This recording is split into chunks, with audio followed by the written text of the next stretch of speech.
Saint Francis of Assisi resisted all the suggestions that he would be ordained a priest. In doing so, he taught his brothers how humble one should be and how much one should respect a priest. Once he told his brothers, "If I met an angel of the Lord and a priest, I would first salute the priest and then the angel." The brothers were really confused. St. Francis explained, saying, "Though the angel of the Lord is higher than the priest, it is only servant to the Lord. But whereas the priest acts in the person of Christ." Dearly beloved in Jesus Christ, welcome to the reflections of Maundy Thursday 2025 Year C. Dear brethren in Christ, on Maundy Thursday, we commemorate three important faith notions.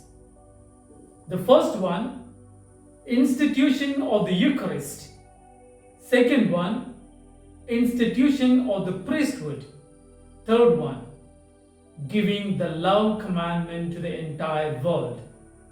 So, in one sentence, the liturgy of the Maundy Thursday can be summarized as love commandment given to the priest in the Holy Eucharistic celebration. Dear friends, firstly, let us understand the institution of the Eucharist from the background of the Old Testament. Jesus was a Jew and he was very well aware about the Passover meal that Jews celebrated in the book of Exodus. And this Passover meal is a symbol of the deliverance from the Egypt to the promised land.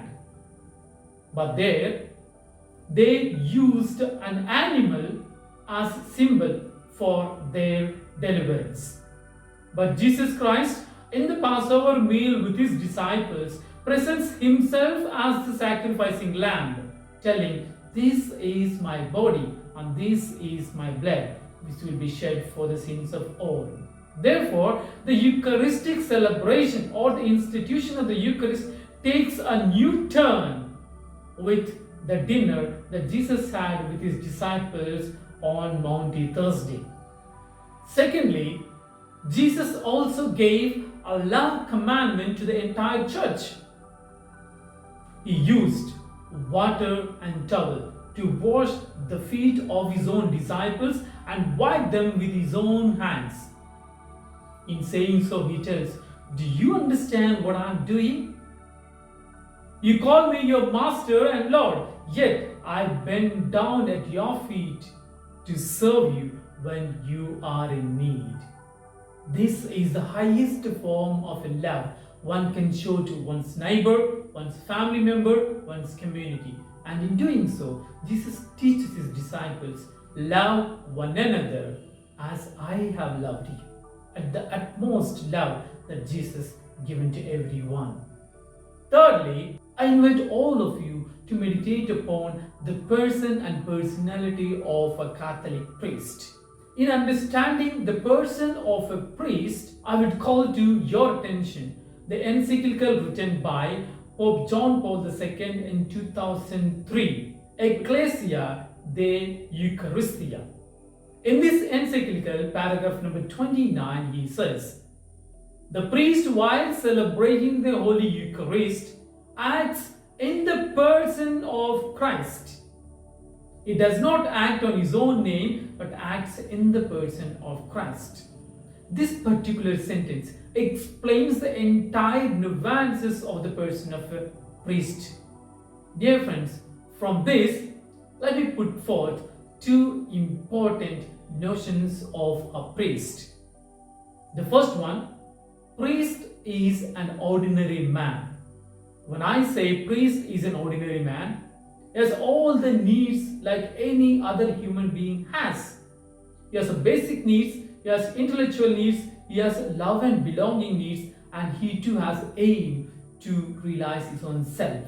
But what is the difference between any other human being and a priest is, the priest is ready to sacrifice all his needs.